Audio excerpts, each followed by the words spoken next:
하나님 말씀 에레미야서입니다. 에레미야서 1장 1절로 10절까지 말씀. 자, 함께 말씀을 읽도록 하겠습니다. 1절로 10절입니다. 시작. 베냐민 땅 아나돗의 제사장들 중 힐기야의 아들 예레미야의 말이라. 아몬의 아들 유다 왕 요시야가 다스린 지 13년에 여호와의 말씀이 예레미야에게 임하였고, 요시야의 아들 유다의 왕 여호야김 시대부터 요시야의 아들 유다의 왕 시드기야의 11년 말까지 곧 5월에 예루살렘이 사로잡혀 가기까지 임하니라. 여호와의 말씀이 내게 임하니라. 이르시되 내가 너를 모태에 짓기 전에 너를 알았고, 내가 배에서 나오기 전에 너를 성별하였고, 너를 여러 나라의 선지자로 세웠노라 하시기로, 내가 이르되 슬프도소이다. 주 여호와여 보소서. 나는 아이라 말할 줄을 알지 못하나이다 하니, 여호와께서 내게 이르시되 너는 아이라 말하지 말고 내가 너를 누구에게 보내든지 너는 가며 내가 내게 무엇을 명령하든지 너는 말할지니라. 너는 그들 때문에 두려워하지 말라. 내가 너와 함께하여 너를 구원하리라. 나 여호와의 말이니라 하시고, 여호와께서 그의 손을 내밀어 내 입에 대시며 여호와께서 내게 이르시되 보라, 내가 내 말을 내 입에 두었노라. 보라, 내가 오늘 너를 여러 나라와 여러 왕국 위에 세워 내가 그것들을 뽑고 파괴하며 파멸하고 넘어뜨리며 건설하고 심게 하였느니라 하시니라. 아멘. 할렐루야. 오늘 예배 나오신 여러분들 환영하고 축복합니다. 하나님의 크신 은혜와 사랑이 함께하기를 간절히 소망합니다. 여러분들, 사람은 그렇죠, 누구나 다 순탄한 삶을 살아가길 원합니다. 그럴까요, 안 그럴까요? 모진 풍파를 겪고 싶으세요? 순탄하길 원하시세요? 아까 대답 안 하셨잖아요. 대답 좀 하세요. 물어보면 이런 거 대답할 수 있잖아요. 이건 당연한 거예요. 지극히 당연한 거예요. 이건 욕심이 아닙니다. 교만이 아닙니다. 그냥 우리의 희망과 소망을 이야기하는 거죠. 그래서 여러분들, 우리가 계획한 일들이, 살아가고자 행하고자 하는 일들이 막힘없이 그냥 그렇게 잘 진행되고 완성되어 가기를 우리는 그렇게 바라면서 살아가죠. 여러분들 그러시죠? 네, 그렇게 바란다고 해서 우리가 그 사람을 뭐 욕심쟁이니 뭐니 그렇게 할 근거도 없다라는 거예요. 그런데 우리 계획한 일들이 항상 그 계획한 대로 순조롭게 돼요, 안 돼요? 안 되죠. 안 된다라는 거예요. 그게 문제라는 거예요. 여러 가지 변수로 인해서 난관에 부딪히는 게 인생이라는 거예요. 그래서 그런지 여러분들이 대답을 안 하신 거죠. 여러분들, 지금 중동에 전쟁이 일어나고 있죠. 모르세요? 알면 안다, 모르면 모른다. 좀 얘기 좀 하세요. 이건 뭐 아멘 하라는 것도 아니고 그렇잖아요. 네. 그런데 여러분들, 이 전쟁 같은 것이요, 우리의 의지와 상관없이 전쟁 일어나라 하는 사람이 있어요, 없어요? 없어요. 그렇죠? 우리의 의지와 상관없이 인생에 갑자기 끼어든 변수와 같은 존재라는 거예요. 이렇게 갑자기 인생에 일어나는 변수와 같은 일들로 인해서요, 어떤 사람은 가족을 잃기도 합니다. 또 어떤 사람은요, 삶의 터전을 잃기도 합니다. 또 어떤 이는 건강에 문제가 생기기도 하고요, 또 물질의 어려움을 겪기도 하고요. 이런 일이 일어났을 때 전쟁을 이렇게 보는 시각이 사람들이 좀 다 다르잖아요. 그렇죠? 뭐 이란의 편에 있는 사람들도 있고, 미국의 편에 있는 사람도 있고, 전적으로 전쟁을 반대하는 사람들도 있고, 뭐 다양한 이런 시선들이 있는데, 이런 것으로 인해서요, 서로 다른 의견을 갖고 있는 사람들끼리 뭐 또 일어나느냐? 서로 갈등까지 한대.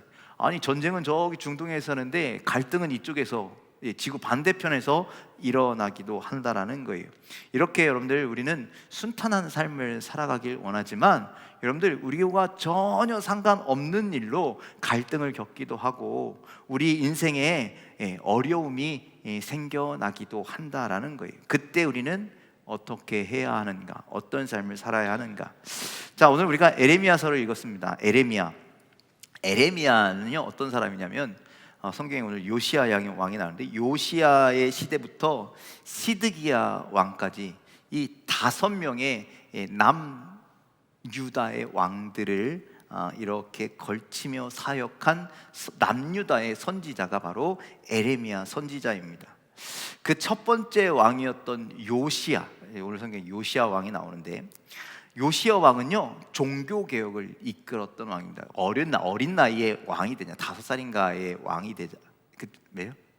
네, 왕이 되잖아요. 그렇죠? 왕이 돼가지고 그 어린 나이에 그 성전을 정비하고 우상 숭배 산당을 제거하고 성전을 수리하는 과정에서 율법책을 발견하고 그 율법책을 사람들 앞에서 낭독시키고, 또 그래서 그 율법책을 통해서 배운 것들, 출애굽 이후에 한 번도 지켜지지 않는 유월절을 회복하기도 하고, 그래서 요시아는요 이스라엘에서, 그러니까 이스라엘 전체를 통해서요 선한 왕이라고 이야기하는 탑3 안에 들어가요. 혹시 아세요? 탑3 누가 이스라엘에서 가장 선하고 하나님께서 기뻐하시는 왕이었어요? 다윗. 또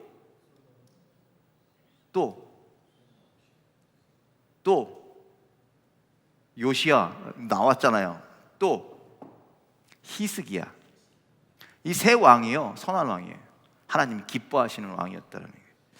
자, 이렇게 선한 왕으로 불립니다. 이 요시야 왕과 함께 그의 사역이 이렇게 시작돼요. 이 선한 왕이었잖아요. 하나님을 열심히 믿고 하나님 말씀을 따르던 선한 왕과 함께 에레미야의 이 선지자의 사역이 순탄하게 진행돼요. 여러분들, 왕이 이렇게 선한 왕이면 그 밑에 하나님을 섬기는 제사장들은요 너무 좋은 거예요.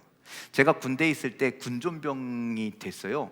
저 신학생도 아니었는데 그때 당시 군종병이 된 거죠. 아버지가 목사라는 이유로 야 네가 해 그래가지고 제가 군종병이 됐는데 처음에 너무 고생했어요. 왜?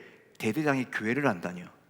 그런데 한 6개월쯤 이렇게 군종 생활을 하고 있는데, 그런데 갑자기 대대장이 바뀐대요. 그래서 이번엔 누가 올라나 그랬는데, 아이고 집사님이래.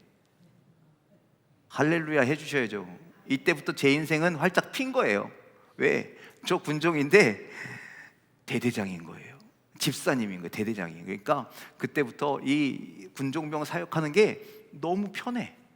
물론 알고 보니 나이롱 집사이긴 했지만, 하여튼간 주일마다 꼬박꼬박 교회에 오니까 이 각 부대에서 뭐 병사들 보내는 건 제가 와라 안 해도 그냥 알아서 막 쓱쓱쓱 보내주시고, 평소에 오지도 않는 간부들이 다 교회를 와서요 매주마다 교회가 꽉 차. 얼마나 기뻐요. 아멘 좀 해요. 그랬다고요. 한 사람이 어떠한 것을 품고 있느냐가 이렇게 달라진다라는 거예요. 군대가 더군이 그렇다는 거예요. 요시야 왕이 하나님을 품고 있던 사람이니까 그 밑에 제사장의 사명을, 선지자의 사명을 감당하는 사람들이요 그렇게 참 순탄한 삶을 살아가고 열심히 마음껏 활동할 수 있었다라는 거예요. 그런데 그런 삶을 살아가다가 갑자기 예상치 못한 위기가 찾아와요. 어떤 위기가 찾아오냐? 여러분들, 요시야 왕이요 전쟁 나가서 그만 젊은 나이에 죽어버린다는 거예요. 요시야 왕이 죽음으로 인해서 이스라엘 백성들이요 통곡합니다. 막 펑펑. 물론 에레미야도 슬퍼했죠. 그런데 요시야가 죽자 에레미야의 그 선지자 활동에 불평과 불만을 가지고 있었던 세력들이 숭숭숭숭 일어나기 시작했다라는 거예요. 이 사람들은요 악한 사람들이었어요. 이 사람들은요 하나님을 두려워하는 사람이 아니었어요. 하나님보다요 그때 당시 강대국이었던 주변의 나라들, 애굽과 바벨론을 무서워했던 그런 사람들이었다라는 거예요. 그래서 에레미야는 하나님의 말씀만 따르라고, 하나님만 의지하라라고 맨날 선포하는데 이 사람들은 맨날 엉뚱한 길을 가는 거죠. 그러니까 에레미야가 하는 이야기가 꼴보기 싫어요. 꼴보기 싫어요. 엄청 꼴보기 싫은 거예요. 그래서 그들은 그때부터 요시야 왕이 죽은 때부터 온갖 방법을 다 동원하고, 심지어 그의 출생, 그의 지위, 그의 자격, 이런 것까지 트집 잡으면서 이 에레미야 선지자를요 거짓 선지자로 막 몰고 가더라는 것이죠. 이렇게 순탄했던 사역이 요시야 왕이 죽음으로 말미암아 아주 예견하지 못했던 어려운 일들을 이 에레미야가 겪게 됩니다. 하지만 에레미야는 자신의 사명을 포기할까요? 포기하지 않을까요? 포기하지 않겠죠. 이런 어려움이 와도 끝까지 하나님이 주신 사명을 잘 감당하게 됩니다. 여러분들, 우리도 우리의 삶이 평탄하기를 원한다고요. 아까 말씀드렸던 것처럼 우리는 평탄한 삶을 살길 원하지만, 그런데 잘 나가다가 평탄하게 가다가 계획대로 잘 사다가 갑자기 이런 예기치 않는 상황에 어려움을 만날 때가 있는데, 여러분들 오늘 말씀을 통해서 우리가 예기치 않는 우리의 인생의 일을 당하게 될 때 우리는 어떻게 해야 되는지, 믿음의 사람들이 어떤 태도를 취해야 되는지에 대해서 함께 말씀을 나누며 은혜를 나누기를 간절히 소망합니다. 자, 어떻게 해야 되느냐? 예기치 못한 일을 당했을 때 어떻게 해야 되느냐? 첫 번째로요, 나를 부르신 하나님을 기억하시길 바랍니다. 누굴 부르신? 나를 부르신 하나님을 기억하는 여러분들 되기를 간절히 소망합니다. 여러분들, 믿음의 사람들은요, 하나님께서 부르시는 과정이 있다라는 거예요. 그 과정이요, 그냥 평범하지 않아요. 여러분들 각 사람마다 하나님께서 부르시는 과정은요, 은혜가 충만한, 그때를 돌아봐서 한번 생각해 보세요. 그때 얼마나 기뻤는지, 얼마나 감격스러웠는지. 자, 오늘 하나님께서 에레미야를 부르시는 장면을 보기 전에 1장 1절 말씀을 좀 보면, 1장 1절 말씀입니다. 함께 읽겠습니다. 시작. 베냐민 땅 아나돗의 제사장들 중 hil기야의 아들 예레미야의 말이라. 자, 뭐라고 이야기합니까? 베냐민 땅 아나돗의 제사장 중 hil기야의 아들 예레미야의 말이라. 자, 예레미야가 어떤 사람인지에 대해서 설명하고 있는데, 자, 예레미야의 아버지는 누구래요? hil기야. 근데 hil기야는 뭐 하는 사람이래요? 제사장이래요. 그러니까 여러분들, 예레미야는 제사장 가문의 한 사람이었던 거예요. 제사장 가문의 한 사람이었고, 그리고 그가 어디에 살고 있었대요? 베냐민 땅 아나돗에 살고 있었다라고 그렇게 이야기하고 있습니다. 자, 그러니 우리가 생각할 때는 보통 이럴 거예요. 아, 베냐민 아나돗에 제사장들이 살고 있었는데 그 제사장들 중에 누구의 아들로 태어난 에레미야가 하나님의 부름을 받아서 열심히 사역했구나, 보통 이렇게 생각할 수 있다라는 거예요. 이 말씀만 보면. 그런데 실상은 그렇지 않다라는 거예요. 그러니까 여러분들, 제사장은 뭐예요? 대를 이어서 제사장이잖아요. 하나님의 성전을 섬기는 사람이잖아요. 그러니 제사장이 제사장 했다, 우리는 그렇게 이야기할 수 있을 것 같은데 그렇지 않다라는 거예요. 뭘 보고 그것을 알아야 되느냐? 여러분들, 이거는 뭐 그냥 이렇게 봐서는 모르겠지만 제가 이제 설명을 해드릴게요. 자, 이거 지난번에도 설명해드렸어요. 언제? 새벽 예배 때 우리가 에레미야서를 다 했거든요. 그러니까 새벽 예배 나오신 분들은 에레미야서에 대한 기본적인 지식이 있다라고 저는 생각하고 하는 겁니다. 자, 베냐민 땅 아나돗의 제사장이라고 얘기잖아요. 베냐민 땅 아나돗, 이것을 알아야 이 배경을 우리가 알 수 있어요. 자, 베냐민 땅 아나돗은요, 어떤 땅이었냐면, 지금 이 에레미야보다 훨씬 위에 아까 선한 왕이었던 다윗왕 시대로 올라가야 돼요. 다윗 왕 때에 그 제사장이었던 아비아달이라고 하는 제사장이 있었어요. 그런데 이 아비아달이 그 다윗이 죽고 후계자를 세우는 과정에서 솔로몬의, 그러니까 다윗 왕의 그 유언에 따라 솔로몬이 왕이 되어야 되는데 솔로몬을 대적하고 다른 사람을 선택한단 말이에요. 그래서 어떻게 됐을까요? 어떻게 됐을까요? 제사장이니까 죽이진 않았을 것 같아. 그래서 뭐예요? 유배를 보내는 거예요. 여러분들 영화 요즘 나온 거 알고 계시죠? 왕과 함께 사는 남자. 거기에서 보면 어떻게 돼요? 왕위를 뺏긴 세자가 유배를 가잖아요. 유배를 간 곳이 어디예요? 첩첩산중, 함부로 사람이 갈 수 없는 그런 곳. 그래서 여러분들, 지금 이 이스라엘의 중심은 어디예요? 예루살렘이죠. 이스라엘의 중심은 예루살렘이에요. 그런데 거기에 있던 제사장 아비아달의 가문이 솔로몬에게 반역했다라는 이유로 어디로 쫓겨냈느냐? 베냐민 땅 아나돗으로, 즉 저 멀리 변방 외곽, 아무도 찾아오지 않는 그런 땅으로 쫓겨나갔다라는 이야기와 똑같은 거예요. 그렇게 됐다라는 거예요. 자, 그리고 열왕기상 2장 27절에 보면 이렇게도 말씀하고 있어요. 함께 읽도록 하겠습니다. 시작. 아비아달을 쫓아내어 여호와의 제사장 직분을 파면하니 여호와께서 실로에서 엘리의 집에 대하여 하신 말씀을 응하게 함이더라. 자, 이 말씀과 아까 그 1절의 말씀을 종합해서 제가 여러분들에게 설명해 보자면 사무엘 시대 때 제사장이었던 엘리가 하나님의 성전 내에서 제대로 살았어요? 엉망진창으로 살았어요? 엉망진창으로 살았잖아요, 그렇죠? 그래서 몸도 비대해지고 영적으로 눈도 감기고 하나님의 음성도 듣지 못하는 그런 말도 안 되는 제사장의 삶을 살다가, 그래서 그 집에 하나님께서 멸망을 선언하시잖아요, 그렇죠? 그래서 그 말씀이 응하게 하시려고 아비아다를 어떻게 했다고요? 쫓아냈던, 즉 엘리 제사장의 후손 중에 누가 있었다? 아비아달이 있었다라는 거예요.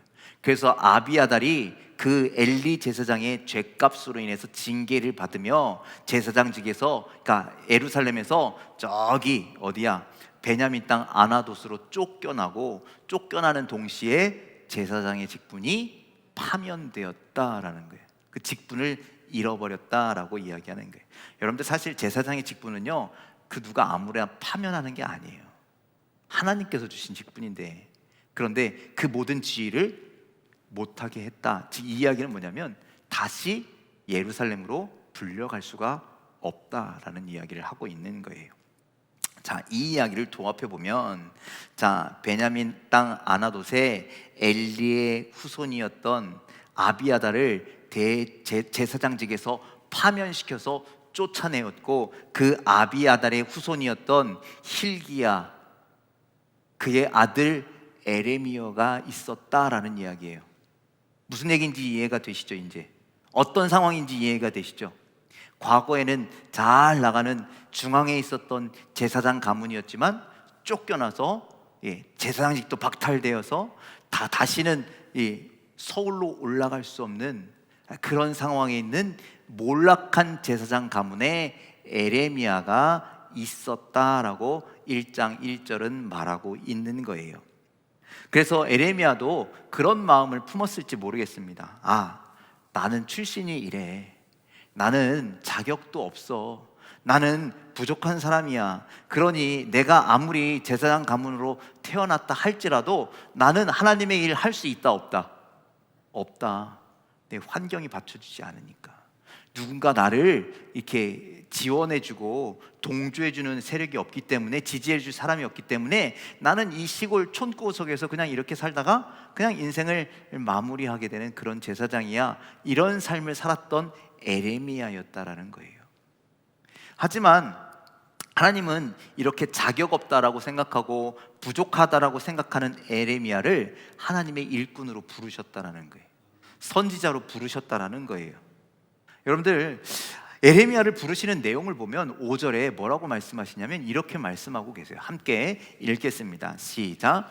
내가 너를 모태에 짓기 전에 너를 알았고 내가 배에서 나오기 전에 너를 성별하였고 너를 여러 나라의 선지자로 세웠노라 하시기로. 자, 에레미야는 기대가 없었어요, 자기 인생에. 왜? 내가 태어난 환경, 나랑은 상관없지만 우리 조상들이 그렇게 해서 우리가 찍힘을 받고 여기까지 물러오게 되었고, 그러니 기대도 없고 기회도 없고 힘도 없고 능력도 없고, 그래서 나는 이제 뭐 아무것도 할 수 없는 그런 처진가 보다, 그렇게 생각하고 삶을 살던 에레미야에게 하나님이 이렇게 말씀하셨다는 거예요. 내가 너를 모태에 짓기 전부터 너를 알았어. 아무도 알아주지 않는 난데, 아무도 찾아오지 않는 이런 촌뜨기 시골인데 하나님은 나를 알고 계셨다라는 거예요.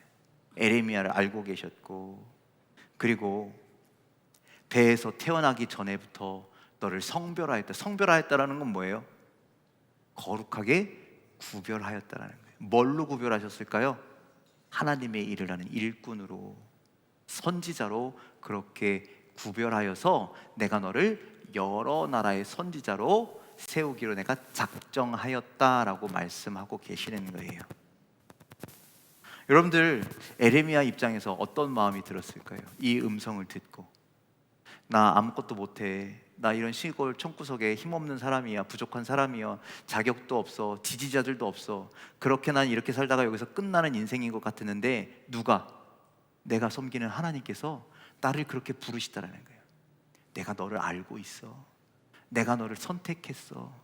그리고 내가 너를 세울 거야 라고 말씀해 주시니 에레미야에게 힘이 될까요? 안 될까요? 힘이 되죠. 여러분들 사역할 때마다 에레미야는요 이것을 생각했을 거예요. 나 원래 자격 없는 사람이잖아. 나 원래 부족한 사람이잖아요. 그래서 기대도 없고 희망도 없이 살아가던 사람이잖아. 그런데 하나님께서 나를 어떻게 하셨다고요? 불러주셨다. 나를 택해서 불러주셨다. 그러니까 삶에 어려움이 있을 때마다 나 하나님께서 이렇게 나를 불러주셨는데 내가 여기서 좌절할 수 없지. 내가 여기서 포기할 수 없지. 그래서 여러분들 대적자들에게 얼마나 많은 고난을 당했고 대적자들에게 얼마나 수치를 당했고 대적자들이 얼마나 많은 조롱과 모함을 했는지 모르겠지만 그는 하나님께서 나를 부르셨음을 기억하며 이 모든 어려움의 시기를 이겨낼 수가 있었다라는 말씀이에요. 그래, 하나님이 나를 알고 계셔. 그래, 나를 구별하셔서 선택하셨어. 나를 이 땅 가운데 여러 나라 가운데 하나님의 일꾼으로 제사장으로 선지자로 세우셨어. 여러분들 이 믿음, 이 다짐, 이 결단, 이 사실을 기억하면서 에레미야는요 힘차게 믿음의 길을 끝까지 가고 사명의 길을 갈 수 있었다라는 말씀이죠. 여러분들 우리에게도 갑작스럽게 어려운 일을 닥칠 때에 우리가 기억해야 할 것이 있다면 우리가 둘러싸고 있는 절망 가운데 그냥 빠져서 허우적거리는 것이 아니라 하나님이 나를 택하시고 부르셨을 때를 기억하는 자가 되기를 주님의 이름으로 간절히 축원을 드립니다. 우리의 상황이, 우리의 사건들이, 나를 둘러싸고 있는 사람들이 우리를 그렇게 힘들게 할 때가 있을 수 있어요. 그때 나를 부르신 하나님, 나를 택하여 주셨고 나를 알고 계셨고 나를 성별하여 주셨고 나를 사용하시기로 작정하신 하나님, 그 하나님을 기억하면 또 하나님께서 여러분들을 하나님의 자녀로 부르셨을 때 각각의 부르셨었던 스토리들이 있잖아요. 간증하라고 하면 그런 이야기들을 하시잖아요. 그때를 절대 잊지 마십시오. 그리고 하나님 앞에서 내가 하나님의 자녀가 되겠노라고 세례받았던 그 거듭났던 순간들의 이야기, 여러분들 절대 좀 잊지 마십시오. 그냥 잠깐 스쳐 지나가는 순간이 아니라 우리가 평생 기억해야 할 순간들입니다. 그때를 기억하면서 하나님, 제가 오늘도 그 부르심을 기억하며 그 약속을 기억하며 그 은혜를 기억하며 오늘도 내가 이겨내겠습니다. 승리하겠습니다. 그렇게 부르신 가운데 나아가는 우리 모두가 되길 간절히 소망합니다. 우리 그런 찬양 있잖아요. 하나님의 부르심에는 결코 실수도 없고 후회도 없고 하나님의 부르심은 퍼펙트, 완전한 줄 믿으시길 바랍니다. 우리가 힘든 것 하나님 실수해서가 아니라니까요. 하나님께서 우리를 더욱더 강건케 하시기 위해서, 강하게 하시기 위해서 연단하고 계시다는 사실을 기억하면서 나를 부르신 그 길을 위해서 오늘도 우리의 어려움들을 다 이겨나갈 수 있는 저와 여러분들이 다 되시기를 주님의 이름으로 간절히 축원을 드립니다. 두 번째 기억해야 할 것은 뭐냐? 하나님은요 우리를 포기하지 않으신다. 아멘이십니까? 그러니 하나님이 우리에게 힘내라 하시면, 하나님이 우리에게 일어나라 하시면, 하나님이 우리를 새롭게 하시면 여러분들 하나님을 신뢰하시고 하나님의 약속을 신뢰하시고 일어서는 자가 되기를 주님의 이름으로 간절히 축원을 드립니다. 자, 예레미야는요 하나님의 부르심 앞에 어떻게 했을까요? 예, 제가 여기 있습니다. 나가서 열심히 하겠습니다. 이랬을까요? 안 했을까요? 자, 6절 말씀 좀 함께 읽겠습니다. 6절입니다. 시작.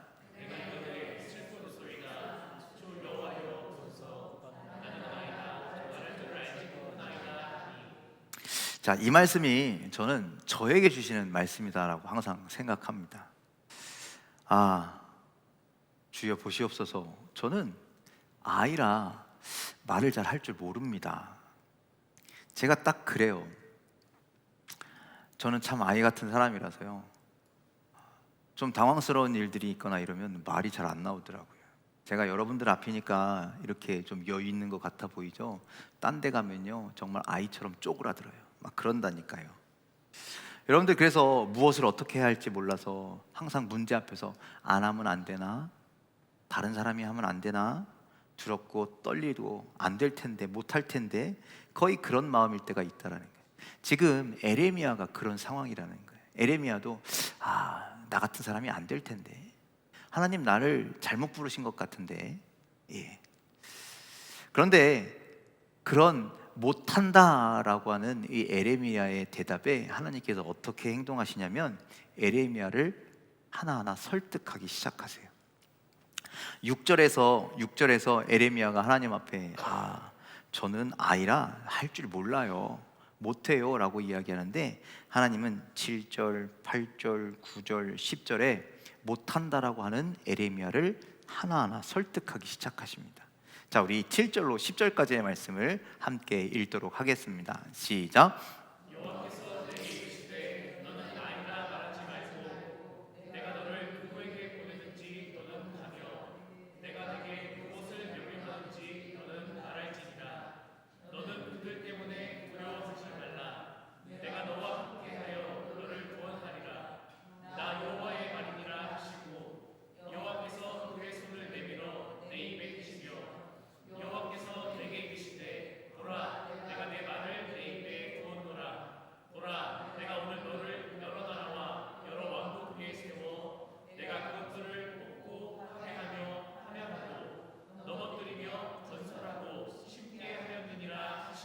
아멘. 여호와께서 내게 이르시되 너는 뭐라 하지 말래요? 아이라 하지 말라는 거예요. 너 더 이상 아이라고 하지 마. 그거 네 힘으로 하는 게 아니다. 여러분들, 누구의 힘으로 하는 거예요? 너는 아이지만 능력 주시는 자 안에서 내가 모든 것을 할 수 있다라는 믿음의 고백이 여기 안에 담겨 있는 거잖아요. 그렇죠? 여러분들, 내가 너를 누구에게 보냈든지 너는 가. 너는 아이이지만 나는 너에게 능력을 줄 거니까 너는 가라는 거예요. 10장 7절에서 10절까지의 말씀을 도합해보면 이런 내용인 겁니다. 하나님께서 에레미야에게 내가 너와 함께 있을 것이니까 아니라고 생각하지 말고, 두려워하지 말고, 못한다 하지 말고 그냥 가라는 거예요. 왜냐? 내가 너와 함께 할 것이고, 내가 너를 도울 것이고, 내가 너를 위해서 행할 것이니 너는 그냥 가서 행하는 자가 되라. 즉 하나님 말씀에, 하나님 명령에, 하나님 사명에 뭐하는 자가 되어라? 순종하는 자가 되어라. 그렇게 말씀하고 있는 거예요. 여러분들, 하나님은요 그런 사람들을 좋아하세요. 못한다, 안 한다 막 이렇게 아니라 하나님 말씀에 순종하는 자, 믿음으로 순종하는 거지 자신의 능력을 믿고 순종하는 건 아니거든요. 능력 주시는 하나님을 믿고 그 믿음으로 순종하는 우리가 되었기를 간절히 소망합니다. 또 하나님은요, 하나님께서 부르신 그 사람을 설득시키시기 위해서 실질적으로 도움을 주세요. 환경을 지배해 주세요. 능력을 더하여 주세요. 뿐만인 줄 아세요? 영적으로 또 물질적으로 채워주세요. 믿으시길 바랍니다. 없어서 못한다고요? 안 된다고요? 그런 얘기하지 마세요. 그건 아직 도전하지 않은 자들, 순종하지 않는 자들의 핑계일 뿐이에요. 그리고 하나님은요 특별히 동역자들을 보내주세요.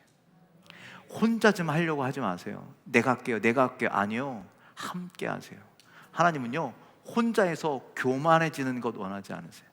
하나님은요 함께 이루어 가기를 원하시는 줄 믿으시길 바랍니다. 그래서 하나님께서요 모세를 불렀을 때도 모세가 뭐래요? 나는 입이 둔하다라고 그렇게 얘기하잖아요. 말이 능숙하지 못했기 때문에 하나님 부르심에 거절합니다. 그때 하나님께서 그의 형인 아론을 붙여주시죠. 모세의 대변자로 아론을 세워주셨어요. 여호수아에게는 누가 있었어요? 갈렙이라고 하는 믿음의 동역자가 있었죠. 다윗에게는요 요나단이라고 하는 힘이 되어주는 친구가 있었습니다. 다니엘은 어땠습니까? 포로로 잡혀간 그곳에서, 정말 아무것도 혼자는 할 수 없는 것 같은 그곳에서 믿음의 친구들이 있었어요. 그들과 함께 세상을 향해서 저항하고, 악에 대해서 저항하고 뜻을 정하여 하나님의 뜻을 함께 이루어갔던 그런 친구들이 있었습니다. 오늘 에레미야도요 하나님께서요 그 선지자의 사명을 감당하도록 혼자 해, 라고 말씀하신 것이 아니라 뒤에 가서 보면 서기관, 그 왕의 측근에서, 왕의 측근 가운데에서 왕의 일을 돌보던 바룩이라고 하는 똑똑한 사람을 하나 붙여주세요. 그와 함께 에레미야가 선지자의 사명을 잘 감당하도록 그렇게 도우셨습니다. 자, 이처럼 하나님은요, 우리가 하나님의 일을 할 수 있도록 우리를 말씀으로 설득해 주시고, 또 약속해 주시고, 힘도 주시고, 능력도 주시고, 은혜도 주시고, 동역자도 주시고. 아멘이시죠? 그러니 여러분들, 어려운 일을 만났을 때 우리는 포기하는 자가 되어서는 안 됩니다. 끝까지 나를 하나님이 포기하지 아니하시고 하나님께서 나를 쓰시기로 작정하셨는데, 인간인 우리가 뭐라고 자꾸 포기하고 못한다고 안 한다고 합니까? 하나님을 신뢰하시기 바랍니다. 내가 너를 도울 것이다, 내가 함께 할 것이다, 내가 행할 것이다, 내가 너에게 능력을 줄 것이다, 내가 동역자들을 세워줄 것이다.